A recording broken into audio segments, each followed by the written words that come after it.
My name is Eran Yona from Bio-Chem. Bio-Chem is a trusted consulting firm from medical device, pharma, and e-health industries.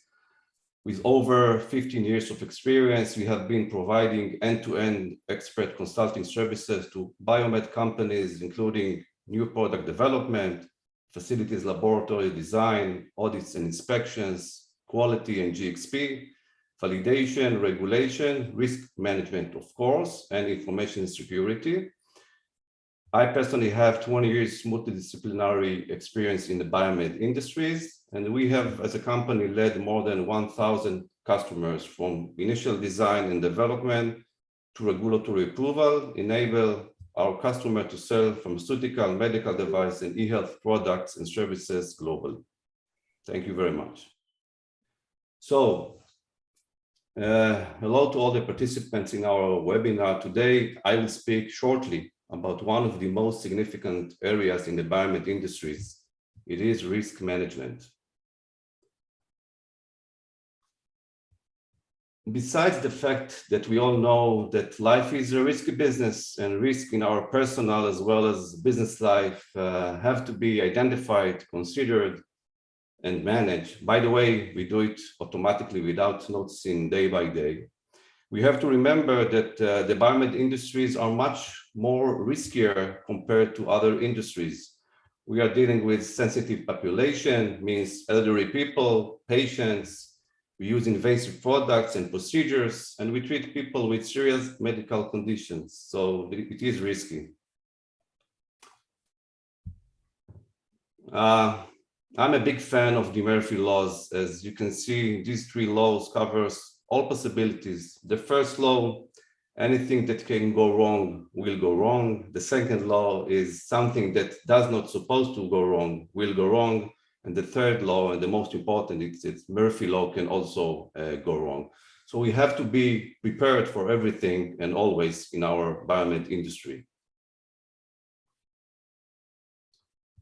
Personally, I think that it is more than beautiful to stay positive in our personal life, but we cannot adopt this approach when we manage medical device or pharmaceutical companies. We have to think always what can go wrong in order to have a sustainable business and bright future. Moreover, as we all know, the health authorities such as the FDA, FMEA, IMOH are responsible for public health. And as a result, biomed companies must implement a risk-based approach according to the relevant regulatory requirements. Our industry, as I said, is considered very traditional, and changes, improvements, and upgrades that usually sounds very positive, by the way, are considered risk. And in order to adopt it, you have to assure no new risks are involved in it. It's relevant also for patient risk and also for business risk as well. Moreover, the health authorities requires, as part of the registration process, to add to the technical file submission a risk assessment. No health authority will approve a new product that has more risk in comparison to an existing one or existing treatment, even if it much more effective. So you need to remember it.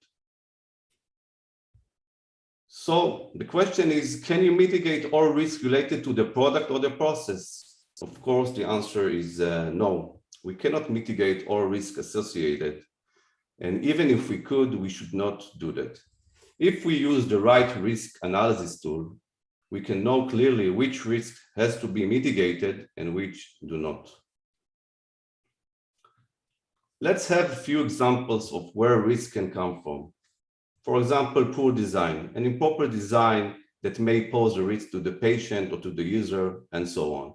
Facility and equipment, contamination, insufficient control, poor design of the facility, material of construction, malfunction, accuracy, bad accuracy, etc. Human error, improper experience, education, training, professionalism, and so on. The organization as well.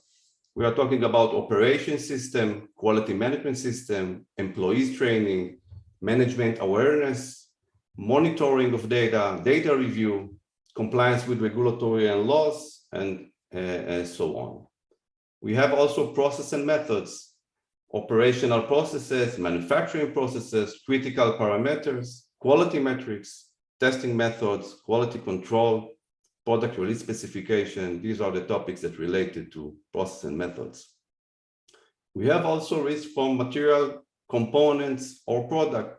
We are talking about patient safety, biocompatible materials, extractables and leachables, supplier quality, who is the end user or the patient in terms of safety, of course, and improper use and specifications. And also we have risk from the environment if we are manufacturing or doing an assembly in the facility. So we are talking about temperature, relative humidity, contamination, can be physical, microbial, chemical radiation, and so on. So it is almost impossible to mitigate all risk identified. Risk mitigation or elimination requires resources, money, time, human resources, of course, and efforts. Moreover, it is not practical to mitigate all risks, and there is no need to do so. Usually, risk management in biomed companies sounds like something that usually bothers or should bother the quality assurance department, but it is not true. You have to implement risk management procedure to keep the business alive. And besides human life, there are business threats that may, and by the way, also opportunities, but threats that may happen if we will not manage risk properly. For example, product recalls, unpleasant situation, of course, health authorities warning letters publications or restrictions for products selling in target markets, and of course, company reputation damage. So we have plenty of risk, and as well as business risk, of course. So risk management is the holistic approach that's being used in the organization as a whole. As you can see in this example, you have several risk analysis types: application, design, process. And as you can see, the risk management procedures must cover many areas, such as audit observations, non-compliance, CAPA, which means corrective and preventive actions, suppliers, change control, data review, customer complaints handling, and so on. So there are several departments beside the quality assurance that are involved in risk management process or in typical risk management process. So we need a tool that will support our business continuity, budget, and brand sustainability. One common risk analysis technique is the FMEA. FMEA means failure mode and effects analysis. According to the FMEA, we need to calculate the risk level using severity and likelihood ranking and calculate RPN value, together with the existing controls such as detection or other controls. By the way, risk RPN means risk priority number. Based on the RPN calculation, we will decide if we need to implement mitigation or other controls or not. We cannot mitigate everything, as I said before. So there are questions that should be asked as part of the process. For example, severity. If it occurred, what would happen? How severe it will be? About likelihood. What is the chance or the frequency it will actually happen? What is the statistics or the data to support it? And regarding control and detection, can we control or detect it, means the risk, before it happens? Or how we can eliminate the damage on time before it actually happens? Here you can see the risk assessment stages in general. It begins with risk identification. After that, risk analysis and assessment. The third part is risk mitigations and controls, implementation, of course. And after the implementation, we need to do effectiveness check. So there are many FMEA and risk assessment areas. For example, design FMEA, if you previously heard it. This is risk assessment that should be done in the product design phase, for example, or process FMEA. these are risk assessments that being done for different processes in the organization, can be also manufacturing processes, cleaning processes, or other processes as well. System FMEA, this is a risk assessment that is being done on new system or new technology, for example. And information security FMEA, very important today. It's mostly done for medical software, computerized systems, databases, digital health services, and also covers, by the way, HIPAA and GDPR regulations that you should also be in compliance with. So let's talk a little about the FMEA methodology. Before everything, we need to be aware of the term risk communication. In order to have an effective risk management in general and risk assessment in particular, we need to include all relevant functions from the organization in this process. This is very important. We are talking about actually brainstorming process, and we have to establish and organize and plan meetings, several meetings, by the way, not only one, to discuss things like risk identification, risk plan, responsibilities, schedule, how we will check or verify the effectiveness of the mitigation that will be implemented, etc. So everyone should be, not everyone, but most of the functions in the organization should be participating in this process. According to the FMEA, we'll determine the potential risk severity and likelihood of risk occurrence. Based on that, we will calculate the risk level. And after that, we will take the predetermined risk level, and based on existing controls and detection, we will calculate the RPN, which means the risk priority number. The RPN calculated value will be inserted into the table that I will show you later to determine if we need to have an additional controls and mitigations implementation. After this stage, we need to recalculate the RPN after the proposed mitigation and verify it becomes green, which means that when I say green, it means that acceptable residual risk, the risk that we can live with.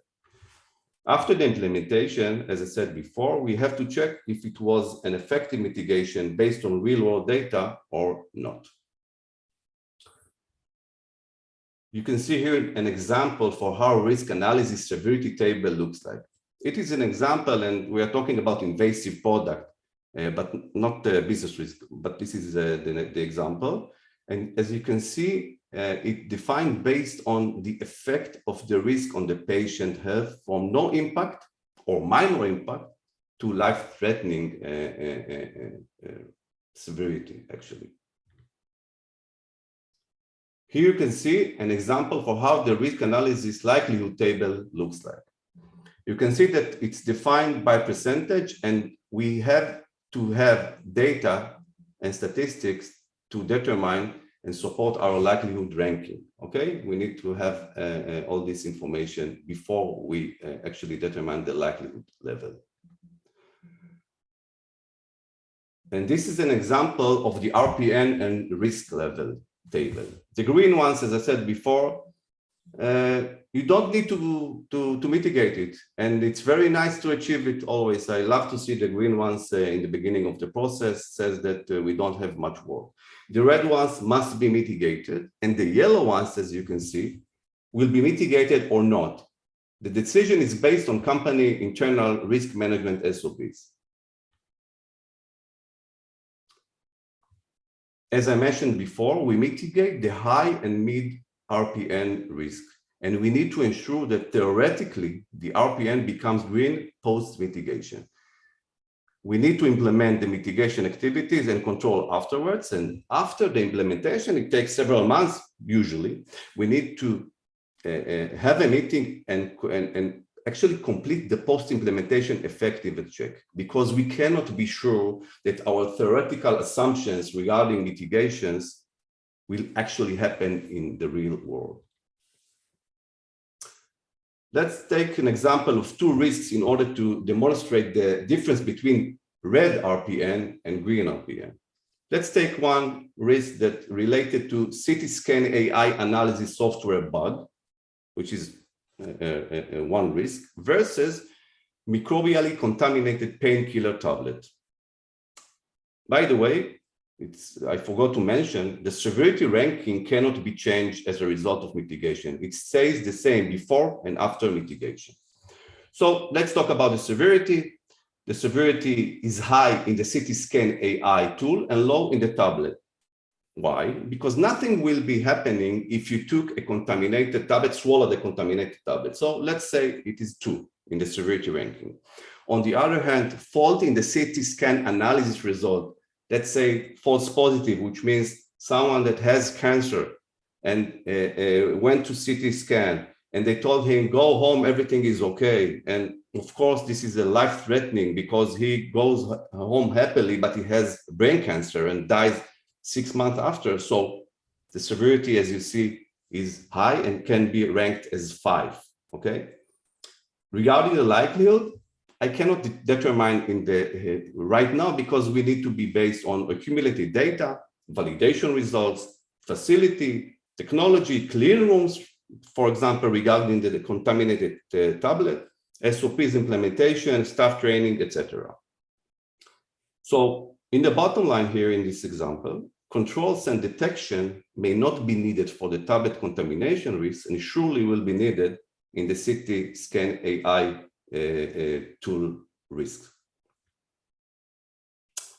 And this is an example of what is the risk analysis table looks like. This is of course empty. This is a template. By the way, you can download it from our online shop of Bio-Chem.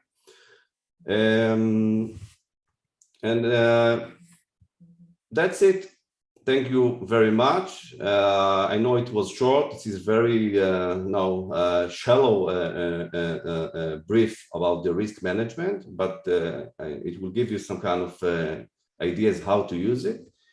You can see my personal contact information. You are invited to contact me anytime. I'll be happy to support you in the future. Thank you very much. Our first question, I believe, goes to Eran. And the question is, can risk assessment be used in order to reduce the scope of regulatory requirements? And the example they gave is such as the validation. Good question. The answer is yes. Validation is a very broad area in the biomed companies, and you can use risk-based approach to justify reduction in the validation effort, but it has to be well documented and rationalized and well defined in the company's SOPs, policies, of course, and written rationals. The main idea is to focus more on the risky areas, systems, parameters, and vice versa. And you can see it also in the ISPE guidelines of computer assistant validation, the GAMP5. This is the same principles. Alternatively, you can use impact and criticality assessment, which are based on the same principles and in order to reduce the validation effort. So I can say that we have succeeded in reducing the validation activities and effort for many clients using these tools. What lessons can we learn from the COVID-19 experience, like during the pandemic, for the future of risks management in the industry and manufacturing? Wow. Okay. We only have 10 minutes, so. No, I'm trying to remember what was happening at the beginning of the pandemic, but I can say that I will not speak about risk. I will speak about the insights that we had.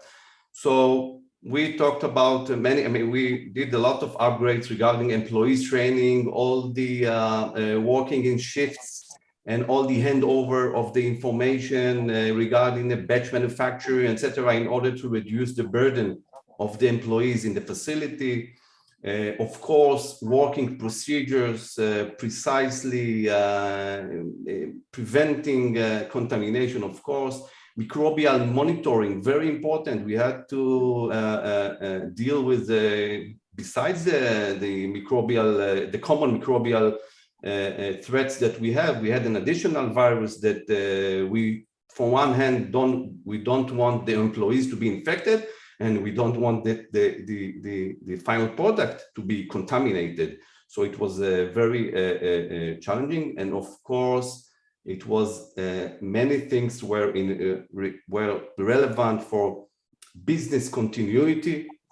Means how you begin working regularly, although people working from home, they don't arrive to the offices or to the facilities, remote signing of procedures, and of course, disaster recovery. Means that there were lots of, I do remember that all the IT area was very, very heavy because people were urged to work from home, and there were no resources, and part of the system were down. So disaster recovery was part of these mitigations that were raised. These are the things that I can briefly say about the pandemic.